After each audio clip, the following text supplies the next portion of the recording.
வணக்கம் ஃப்ரெண்ட்ஸ், வாங்க AK electric YouTube சேனலுக்குள்ளே போகலாம். இந்த வீடியோவில் நாம் பார்க்க போகிறது இன்சுலேஷன் ரெசிஸ்டன்ஸ் டெஸ்ட். இந்த ஐஆர் டெஸ்ட்டை சில பேர் மெகர் டெஸ்டிங் கிட் மூலமாக பண்ணுறதுனால மெகர் டெஸ்ட்டுன்னு சொல்லுவாங்க.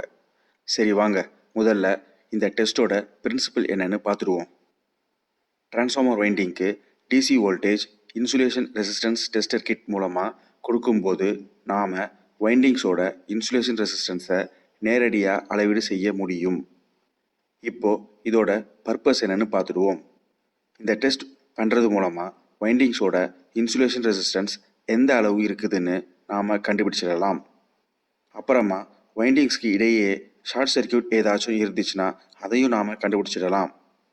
கடைசியாக பார்த்தீங்கன்னா வைண்டிங்ஸில் இருக்கிற மாய்ஸ்சர் கண்டென்ட் எந்த அளவு இருக்குதுன்னு கிடைக்கிற வேல்யூஸை வச்சு நாம் கணக்கீடு பண்ணலாம். மெகர் டெஸ்ட் கிட் மூலமாக எப்படி டெஸ்ட் பண்ணுறது, மெகரில் இருக்கிற காட் கேபிள் எதுக்கு எப்படி பயன்படுத்துறது, test report analyse, IR values குறைஞ்சபட்சம் எவ்வளோ இருக்கணும், டிரான்ஸ்ஃபார்மர் கோர் ஐஆர் டெஸ்ட் எப்படி பண்ணுறது எல்லாம் தெளிவாக சொல்லியிருக்கேன். ஸோ இந்த வீடியோவை ஸ்கிப் பண்ணாமல் ஃபுல்லாக பாருங்கள். இந்த ஸ்லைடில் மெகர் டெஸ்டிங் கிட் மூலமாக ஐஆர் டெஸ்ட் எப்படி பண்ணுறதுன்னு பார்க்கலாம். பொதுவாக உலக அளவில் ஐஆர் டெஸ்ட்டுக்கு மெகர் டெஸ்டிங் கிட் மூலமாக தான் பயன்படுத்துவாங்க. இந்த டெஸ்டிங் கிட்டில் ரெட், ப்ளூ, பிளாக் அப்படின்னு 3 கேபிள் இருக்கும். ரெட்டை லைனுன்னும், ப்ளூவை கார்டுன்னும், பிளாக்கை எர்த்துன்னும் குறிப்பிடுவாங்க. மெகரை வச்சு டிரான்ஸ்ஃபார்மர் வைண்டிங்கில் 2 முறையில் டெஸ்ட் பண்ணலாம். ஒன்று 2 கேபிள் மெத்தட், இதில் லைனும் எர்த் கேபிளும் மட்டும்தான் பயன்படுத்துவாங்க. இன்னொன்று 3 கேபிள் மெத்தட், இதில் லைன், காட், எர்த் இருக்கிற 3 கேபிளையும் பயன்படுத்துவாங்க.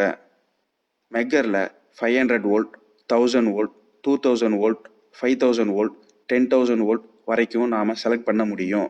எவ்வளவு நேரம் டிசி வோல்டேஜ் நம்ம கொடுக்கணுன்றத முடிவு பண்ணிவிட்டு அந்த நேரத்தை மெகரில் செலக்ட் பண்ண முடியும். கடைசியாக டிரான்ஸ்ஃபார்மர் வைண்டிங்க்கு ஏற்ற மாதிரி கனெக்ஷன்ஸை கொடுத்துட்டு டெஸ்ட்டுன்னு ரெட் கலர் பட்டன் மெகரில் இருக்கும். அதை ப்ரெஸ் பண்ணுறது மூலமாக டெஸ்ட் ஸ்டார்ட் ஆகிடும். முதல் 1 நிமிஷத்தில் வர்ற வேல்யூவை ஐஆர் வேல்யூன்னு குறிப்பிடுவாங்க. 10வது நிமிஷத்தில் வர்ற வேல்யூவை முதல் நிமிஷத்தில் வர்ற வேல்யூவோடு டிவைட் பண்ணும்போது வர்ற வேல்யூ பிஐ வேல்யூன்னு எடுத்துக்கணும். பிஐ வேல்யூனா போலரைசேஷன் இண்டெக்ஸ். இந்த ஸ்லைடில் மெகரை வச்சு டிரான்ஸ்ஃபார்மர் வைண்டிங்கை 2 கேபிள் மெத்தட் மூலமாக எப்படி டெஸ்ட் பண்ணுறதுன்னு பார்க்கலாங்க. முதல்ல டிரான்ஸ்ஃபார்மரை டீனேஜஸ் கண்டிஷனில் இருக்குதான்னு பார்த்துக்கோங்க. டிரான்ஸ்ஃபார்மரில் ஆயில் ஃபுல்லாக இருக்கான்னு கன்ஃபார்ம் பண்ணிக்கோங்க. டிரான்ஸ்ஃபார்மர் பாடியை எர்த் பண்ணணுங்க. எல்வி ஸ்லைடில் இருக்கிற நியூட்ரல் வைண்டிங்கை எர்த்தில் இருந்து டிஸ்கனெக்ட் பண்ணுங்க. டிரான்ஸ்ஃபார்மர் பாடி, புஷ்ஷிங்ஸ் எல்லாத்தையும் க்ளீனாக வச்சுக்கோங்க. Oil temperature, winding temperature, atmospheric temperature எல்லாத்தையும் நோட் பண்ணி வச்சுக்கோங்க. 430 வோல்ட் வைண்டிங்க்கு 1000 வோல்ட் கொடுக்கலாங்க. அதே மாதிரி 10 kV வைண்டிங்க்கு 5 kV வோல்டேஜும் கொடுக்கலாங்க. மெகரில் 5 kV வோல்டேஜ் செட் பண்ணுங்கள். அப்புறமா 10 மினிட்ஸ் டைம் அதில் செட் பண்ணுங்கள். இப்போது ஸ்லைடில் இருக்கிற ஃபஸ்ட்டு சர்க்கியூட் டயக்ராம் படி கனெக்ஷன்ஸை கொடுங்க. அதாவது டிரான்ஸ்ஃபார்மர் ஹெச்வி டெர்மினல்ஸை ஷார்ட் பண்ணி மெகரில் இருக்கிற லைன் ஆப்ஷனில் கனெக்ட் பண்ணுங்கள். அப்புறமா எல்வி டெர்மினல்ஸை ஷார்ட் பண்ணி டிரான்ஸ்ஃபார்மர் பாடி எர்த் பாயிண்ட்டுக்கு கனெக்ட் பண்ணுங்கள். அதிலிருந்து மெகரில் இருக்கிற எர்த் ஆப்ஷனுக்கு கனெக்ட் பண்ணுங்கள். மெகரில் இருக்கிற காட் ஆப்ஷனில் ஓப்பனில் வச்சுக்கோங்க. இப்போது மெகரில் இருக்கிற டெஸ்ட்ன்ற ஆப்ஷன் மூலமாக ஸ்டார்ட் பண்ணிங்கன்னா 10 நிமிஷத்துக்கு நம்மளுக்கு வேல்யூஸ் வந்துக்கிட்டே இருக்கும். 10வது நிமிஷத்துக்கு அப்புறம் டிரான்ஸ்ஃபார்மர் தானாகவே ஸ்டாப் ஆகிடும். இதே மாதிரி ஸ்லைடில் இருக்கிற சர்க்கியூட் டயக்ராமுக்கு மற்ற 2 கனெக்ஷன்ஸுக்கும் டெஸ்ட் பண்ணணும். இந்த ஸ்லைடில் 3 கேபிள் மெத்தடில், அதாவது மெகரில் இருக்கிற காட் கேபிள் யூஸ் பண்ணி எப்படி டெஸ்ட் பண்ணுறதுன்னு பார்க்கலாம். முதல்ல டிரான்ஸ்ஃபார்மரை டெஸ்ட்டுக்கு தயார் பண்ணுங்கள். அதுக்கு டிரான்ஸ்ஃபார்மரோட நியூட்ரலை எர்த்தில் இருந்து டிஸ்கனெக்ட் பண்ணுங்கள். அப்புறமா டிரான்ஸ்ஃபார்மர் பாடியை எர்த்து பண்ணுங்கள். டிரான்ஸ்ஃபார்மர் பாடி, புஷ்ஷிங்ஸ் எல்லாத்தையும் க்ளீனாக வச்சுக்கோங்க. மெகரை ஃபுல்லாக சார்ஜ் பண்ணி வச்சுக்கோங்க. இந்த ஸ்லைடில் இருக்கிற முதல் சர்க்கியூட் டயக்ராம் படி கனெக்ஷன்ஸ் கொடுங்க. இப்போது earth, HV to earth, LV காட்க்கு ஐஆர் டெஸ்ட் எப்படி பண்ணுறதுன்னு பார்க்கலாம். அதுக்கு டிரான்ஸ்ஃபார்மரோட HV terminals R Y B எல்லாத்தையும் ஜம்பர் கேபிள்ஸ் மூலமாக ஷார்ட் பண்ணி மெகரில் இருக்கிற லைன் ஆப்ஷனில் கனெக்ட் பண்ணுங்க. அதே மாதிரி டிரான்ஸ்ஃபார்மரோட எல்வி டெர்மினல்ஸில் ஆர் ஒய் பி நியூட்ரல் எல்லாத்தையும் ஜம்பர் கேபிள்ஸ் மூலமாக ஷார்ட் பண்ணி மெகரில் இருக்கிற காட் ஆப்ஷனுக்கு கொடுங்க. கடைசியாக டிரான்ஸ்ஃபார்மர் பாடி எர்த் பண்ணியிருக்கிற பாயிண்டில் இருந்து மெக்கரில் இருக்கிற எர்த் ஆப்ஷனுக்கு கொடுங்க. மெக்கரை 5 kV 10 minutes செட் பண்ணுங்கள். அப்புறமா ஸ்டார்ட் பண்ணுங்கள். 1 minutes வேல்யூவை ஐஆர் வேல்யூன்னு எடுத்துக்கணும். 10 minutes வேல்யூவை 1 minutes வேல்யூவோட டிவைட் பண்ணி வர்ற வேல்யூவை பிஐ வேல்யூன்னு எடுத்துக்கோங்க. மெக்கர் 10 நிமிஷத்துக்கு அப்புறமா ஆட்டோமேட்டிக்காக வைண்டிங்ஸில் இருக்கிற சார்ஜை டிஸ்சார்ஜ் பண்ணிடும். அது இன்ஜெக்ட் பண்ணியிருக்கிற வோல்டேஜையும் அதுவே தானாக ஸ்டாப் பண்ணிடும். அதே மாதிரி இந்த ஸ்லைடில் இருக்கிற மற்ற 2 சர்க்யூட் டயக்ராம் படி கனெக்ஷன்ஸ் கொடுத்து டெஸ்ட் பண்ணணும். டிரான்ஸ்ஃபார்மரில் ஹெச்வி கேபிள் டெர்மினல் பாக்ஸும் எல்வி கேபிள் டெர்மினல் பாக்ஸும் இந்த படத்தில் இருக்கிற மாதிரி தான் இருக்கும். இந்த ஸ்லைடில் இருக்கிற circuit diagram LV to earth HV guard என்ற அடிப்படையில் நம்ம கொடுத்துருக்கோம். இந்த சர்க்யூட் டயக்ராமில் எப்படி ஆர்ஒய்பி எல்லாம் ஜம்பர் கேபிள்ஸ் மூலமாக கனெக்ட் பண்ணியிருக்கோமோ அதே மாதிரி தான் லைவ்லேயும் டிரான்ஸ்ஃபார்மர் ஹெச்வி டெர்மினல் பாக்ஸ்லையும் எல்வி டெர்மினல் பாக்ஸ்லையும் ஜம்பர் கேபிள்ஸ் மூலமாக கனெக்ட் பண்ணியிருக்காங்க. நீங்கள் இப்போ இதை ரெண்டுத்தையும் கம்பேர் பண்ணி பாருங்கள். இந்த ஸ்லைடில் டெஸ்ட் ரிப்போர்ட் அனலைஸ் பண்ணலாம் வாங்க. இந்த டெஸ்ட் ரிப்போர்ட் டிரான்ஸ்ஃபார்மரோட ஆயில் டெம்பரேச்சர் அட்மாஸ்பியரிக் டெம்பரேச்சரும் 20 டிகிரி செல்சியஸ் இருக்கும்போது பண்ணது. இந்த transformer 115 kV by 13.8 kV step down transformer அப்படிங்கிறதுனால 5 kV டிசி வோல்டேஜ் நாம் கொடுக்கலாம். இந்த டெஸ்ட் 3 கேபிள் மெத்தடில் பண்ணது, அதாவது மெகரில் இருக்கிற காட் ஆப்ஷன் யூஸ் பண்ணி பண்ணது. இந்த டெஸ்ட் ரிப்போர்ட்டை நல்லா கவனிங்க. 60 செகண்ட்ஸ் அதாவது 1 நிமிஷம் வேல்யூ ஹெச்வி டு எர்த்தில் 32.4 ஜிகா ஓம்ஸும் எல்வி டு எர்த்தில் 12.7 ஜிகா ஓம்ஸும் ஹெச்வி டு எல்வியில் 35.8 ஜிகா ஓம்ஸும் வந்திருக்கு. இந்த 1 minute வேல்யூவை இன்சுலேஷன் ரெசிஸ்டன்ஸ் வேல்யூ அதாவது ஐஆர் வேல்யூன்னு எடுத்துக்கணும். ஐஆர் வேல்யூ மினிமம் க்ரைட்டீரியா எவ்வளோன்னு பார்த்தீங்கன்னா 1000 மெகோம்ஸ். நமக்கு கிடைச்சிருக்கிற எல்லா வேல்யூவும் ஜிகா ஓம்ஸில் வந்திருக்கு, அதாவது 1000 மெகோம் மேலே தான் இருக்குது. ஸோ இது எல்லாமே அக்செப்டபிள். முதல் நிமிஷத்தில் இருந்து 10வது நிமிஷம் வரைக்கும் நமக்கு கிடைச்சிருக்கிற எல்லா வேல்யூவும் இன்க்ரீசிங் ஆர்டர்லேயே இருக்குது. அப்படித்தான் இருக்கணும். இப்போது போலரைசேஷன் இண்டெக்ஸ் கண்டுபிடிக்கிறதுக்கு 10வது நிமிஷ வேல்யூவை முதல் நிமிஷ வேல்யூவோடு டிவைட் பண்ணணும். உதாரணத்துக்கு டெஸ்ட் ரிப்போர்ட்டில் இருக்கிற முதல் காலத்தை பாருங்கள். ஹெச்வி டு எர்த் காலம் 10வது நிமிஷ வேல்யூவான 64.8 டிவைடட் பை முதல் நிமிஷ வேல்யூவான 32.4 பண்ணும்போது நமக்கு 2 கிடைக்கும். பிஐ கிரைட்டீரியா படி 2 வந்தால் வைண்டிங் மிக சிறந்த முறையில் இருக்குன்னு அர்த்தம். இந்த டெஸ்ட் ரிப்போர்ட்டில் இருக்கிற டெஸ்ட்டில் இருந்து நாம் தெரிஞ்சிக்க வேண்டியது என்னென்னா, வைண்டிங்கில் இருக்கிற இன்சுலேஷன் ரெசிஸ்டன்ஸ் ரொம்ப நல்லா இருக்குன்னு அர்த்தம். அது மட்டும் இல்லாமல் வைண்டிங்கில் ஈரப்பதம் சுத்தமாக இல்லை அப்படிங்கிறது தெளிவுபடுத்துது. இந்த டெஸ்ட் குளிர்காலங்களில் பண்ணுறதை விட வெயில் காலங்களில் பண்ணால் ரிசல்ட் ரொம்ப நல்லா இருக்கும். பிஐ கிரைட்டீரியா டேபுலேஷனில் இருக்குது, பார்த்துக்கோங்க. அதாவது <1 அப்படின்னா டேஞ்சரஸ், 1 to 1.1 அப்படின்னா புவர், 1.1 to 1.25 அப்படின்னா கொஸ்டினபிள், 1.25 to 2 அப்படின்னா ஃபேர், எபோவ் 2 அப்படின்னா குட். அதாவது எபோவ் 2னா வைண்டிங் ரொம்ப நல்ல முறையில் இருக்குது, அதில் எதுவும் ஷார்ட் இல்லை, ஈரப்பதம் இல்லை அப்படின்றத தெளிவுபடுத்துதுங்க. ஐஆர் டெஸ்ட் பண்ணும்போது இன்சுலேஷன் டெஸ்ட்டில் இருக்கிற காட் ஆப்ஷன் எதுக்கு பயன்படுத்துகிறாங்கன்னு நாம் தெரிஞ்சுக்கணும். அதுக்கு ஐஆர் டெஸ்ட் எந்த கான்செப்டில் கண்டுபிடிக்கிறாங்கன்னு நாம் தெரிஞ்சுக்க வேண்டியது இருக்குது. டிரான்ஸ்ஃபார்மர் வைண்டிங்க்கு டிசி வோல்டேஜ் கொடுக்கும்போது டிரான்ஸ்ஃபார்மரில் கொஞ்சமாக, அதாவது மில்லி ஆம்பேரில் கரண்ட் உருவாகும். நாம் கொடுக்குற வோல்டேஜையும் அங்கே உருவாகிற கரண்ட்டையும் ஹோம்ஸ் லா படி டிவைட் பண்ணும்போது ஐஆர் வேல்யூ கிடைக்கும். டிரான்ஸ்ஃபார்மரில் உருவாகிற கரண்ட்டை லீக்கேஜ் கரண்ட்டுன்னு எடுத்துக்கணும். இந்த லீக்கேஜ் கரண்ட் 2 வகைப்படும். ஒன்று சர்ஃபேஸ் லீக்கேஜ் கரண்ட், ரெண்டாவது insulation leakage current. Surface leakage current அப்படின்னா டிசி வோல்டேஜ் டிரான்ஸ்ஃபார்மர் வைண்டிங்க்கு கொடுக்கும்போது டிரான்ஸ்ஃபார்மர் பாடியில் எந்த அளவுக்கு ஈரப்பதம், தூசி, பெயிண்ட் உறிஞ்சிருக்கோ அந்த அளவுக்கு சர்ஃபேஸ் லீக்கேஜ் கரண்ட் மில்லி ஆம்பேரில் உருவாகும்.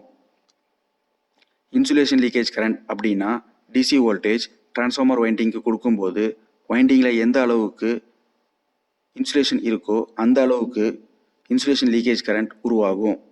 அதாவது மில்லி ஆம்பியரில் உருவாகும். மேலே இருக்கிற படத்தை கவனிங்க. டிரான்ஸ்ஃபார்மர் பாடியை சுற்றி இப்படித்தான் சர்ஃபேஸ் லீக்கேஜ் கரண்ட் உருவாகும். அப்படி உருவாகிற சர்ஃபேஸ் லீக்கேஜ் கரண்ட் இன்சுலேஷன் டெஸ்டரில் இருக்கிற எர்த் மூலமாக இன்க்ளூட் ஆகி ஃபால்ஸ் ரிசல்ட் கொடுக்கும். ஸோ அதனால காட் கேபிள் டிரான்ஸ்ஃபார்மர் பாடியில் கனெக்ட் பண்ணி அங்கே இருக்கிற லீக்கேஜ் கரண்ட்டை எலிமினேட் பண்ணலாம். இப்போ கிடைக்கிற ரிசல்ட் 100% ட்ரூ ரிசல்ட்டாக வரும். இதை ரெண்டாவதாக இருக்கிற சர்க்யூட் டயக்ராமில் நீங்கள் பார்க்கலாம். 1 kVக்கு மேலே இருக்கிற motor, transformer, circuit diagram, insulator இதிலெல்லாம் காட் கேபிள் யூஸ் பண்ணி அதில் உருவாகிற சர்ஃபேஸ் லீக்கேஜ் கரண்ட்டை எலிமினேட் பண்ணி நாம் ட்ரூ ரிசல்ட்டை கண்டுபிடிக்கலாம். வைண்டிங் ஐஆர் டெஸ்ட்டில் டெம்பரேச்சர் கரெக்ஷன் ஃபேக்டர் எதுக்கு பயன்படுத்துகிறாங்கன்றது தெரிஞ்சிக்க வேண்டியது அவசியம். சில சமயத்தில் சைட்டில் பண்ண டெஸ்ட் ரிப்போர்ட்டை ஃபேக்ட்ரியில் பண்ண டெஸ்ட் ரிப்போர்ட்டோட ஒப்பீடு பண்ண வேண்டியது வரும். அப்போது ஃபேக்ட்ரியில் ஒரு டெம்பரேச்சரில் டெஸ்ட் பண்ணியிருப்பாங்க, சைட்டில் வேறு டெம்பரேச்சரில் டெஸ்ட் பண்ணியிருப்பாங்க.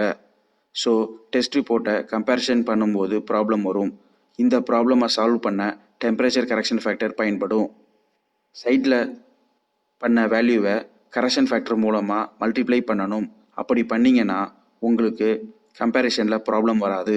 இந்த டேபுலேஷனில் கொடுத்துருக்கிற கரெக்ஷன் ஃபேக்டர் ஒவ்வொரு கண்ட்ரீஸ்க்கும் அங்கே இருக்கிற கிளைண்ட்டுக்கு ஏற்ற மாதிரி மாறுபடும். ஐஆர் டெஸ்ட் பண்ணும்போது எந்த அளவுக்கு வோல்டேஜ் கொடுக்கணும்னு பாருங்கள். Suppose 13.8 kV by 400 volt டிரான்ஸ்ஃபார்மருக்கு HV to எர்த்துக்கு 5 kV நீங்கள் தாராளமாக கொடுக்கலாம். ஆனால் LV to எர்த்துக்கு 1 kV தான் கொடுக்கணும். ஏன்னா செகண்டரி வைண்டிங் 400 volt தான் இருக்குது. சில சமயத்தில் 400 volt வைண்டிங்க்கு நீங்கள் 1 kV DC வோல்டேஜ் கொடுக்கலாம். ஆனால் சில மேனுஃபேக்சரர் அதுக்கு ஒத்துக்க மாட்டாங்க. அந்த மாதிரி நேரத்தில் நீங்கள் 500 volt கொடுக்கலாம். பொதுவாக 10 kVக்கு மேலேயே 5 kV கொடுக்கலாம். சில மேனுஃபேக்சரர் அதுக்கும் ஒத்துக்க மாட்டாங்க. அந்த மாதிரி நேரத்தில் 25 kV வைண்டிங்ஸு மேலே இருக்கிற எல்லா டிரான்ஸ்ஃபார்மருக்கும் நீங்கள் 5 kV DC தாராளமாக கொடுக்கலாம். இந்த டெஸ்ட்டுக்கு க்ரைட்டீரியா எவ்வளோ இருக்கணும்னா மினிமம் 1000 மெகோம் மேலே இருந்தால் வேல்யூஸ் எல்லாமே அக்செப்டபிள் தாங்க. இந்த ஸ்லைடில் டிரான்ஸ்ஃபார்மருடைய கோருக்கு இன்சுலேஷன் ரெசிஸ்டன்ஸ் டெஸ்ட் எப்படி பண்ணுறது, எந்த ரேஞ்சுக்கு வோல்டேஜ் கொடுக்கறது, குறைஞ்சபட்சம் ரிசல்ட் எவ்வளோ இருக்கணும் எல்லாத்தையும் பார்க்கலாம் வாங்க.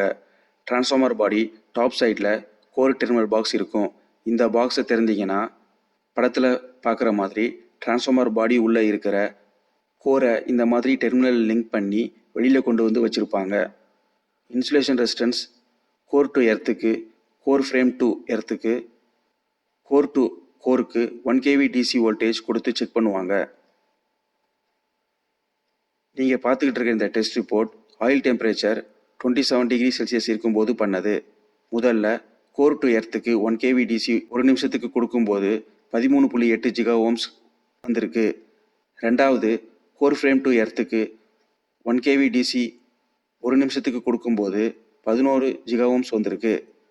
கடைசியாக கோர் டு கோருக்கு 1 kV DC ஒரு நிமிஷத்துக்கு கொடுக்கும்போது 6.12 GΩ வந்திருக்கு. இன்ஜெக்ட் பண்ணுற வோல்டேஜ் ஒரு நிமிஷத்துக்கு கொடுக்கலாம், 10 நிமிஷத்துக்கும் கொடுக்கலாம். 10 நிமிஷத்துக்கு கொடுத்தீங்கன்னா PI வேல்யூ நமக்கு கிடைக்கும்.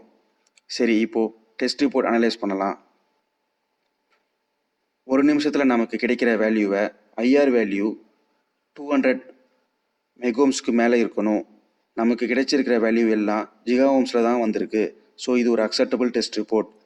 ஒருவேளை இன்ஜெக்ட் பண்ணுற வோல்டேஜ் 10 நிமிஷத்துக்கு கொடுத்தாங்கன்னா வர்ற ரிசல்ட்டை PI கிரைட்டீரியாவோட கம்பேர் பண்ணி பார்க்கணும். வைண்டிங்க்கும் கோருக்கும் இன்சுலேஷன் ரெசிஸ்டன்ஸ் டெஸ்ட் ஸ்டார்ட் பண்ணுறதுக்கு முன்னாடி குறைஞ்சபட்சம் இந்த 10 விஷயங்களை ஞாபகத்தில் வச்சுக்கிறது நல்லது. டிரான்ஸ்ஃபார்மரோட நியூட்ரலை இடத்துல இருந்து டிஸ்கனெக்ட் பண்ணணும். டிரான்ஸ்ஃபார்மர் பாடியையும் புஷிங்கையும் சுத்தமாக வச்சுக்கணும். வைண்டிங் ஐஆர் டெஸ்ட்டுக்கு 25 kV வைண்டிங்க்கு 5 kV DC வோல்டேஜ் தாராளமாக இன்ஜெக்ட் பண்ணலாம். 400 volt வைண்டிங்க்கு 1 kV DC voltage vendor restrict பண்ணலான்னா தாராளமாக கொடுக்கலாம். வைண்டிங் ஐஆர் டெஸ்ட்டுக்கு ரிசல்ட் குறைஞ்சபட்சம் 1000 மெகோம் மேலே இருக்கணும். கோர் ஐஆர் டெஸ்ட்டுக்கு 1 kV DC வோல்டேஜ் கொடுக்கறது நல்லது. ரிசல்ட் குறைஞ்சபட்சம் 200 மெகாஓம்ஸ் மேலே இருக்கணும். வைண்டிங் ஐஆர் டெஸ்ட் 3 கேபிள் மெத்தடில் பண்ணும்போது 3 காம்பினேஷன்ஸில் டிரான்ஸ்ஃபார்மரை டெஸ்ட் பண்ணணும். ஒன்று HV to எர்த் LVயை காடில் வச்சுக்கணும். ரெண்டாவது LV to எர்த் HVயை காடில் பண்ணணும். மூணாவது HV to LV டிரான்ஸ்ஃபார்மர் பாடியை காட் பண்ணணும். Core IR test measurement core to எர்த்துக்கும் கோர் ஃப்ரேம் டு எர்த்துக்கும் கோர் டு கோருக்கும் பண்ணணும். டிரான்ஸ்ஃபார்மரில் ஐஆர் டெஸ்ட் பண்ணும்போது டிரான்ஸ்ஃபார்மர் சர்ஃபேஸ் லீக்கேஜ் கரண்ட் உருவாகும். அந்த சர்ஃபேஸ் லீக்கேஜ் கரண்ட்டை மெக்கரில் இருக்கிற காட் ஆப்ஷன் மூலமாக நீக்கலாம்.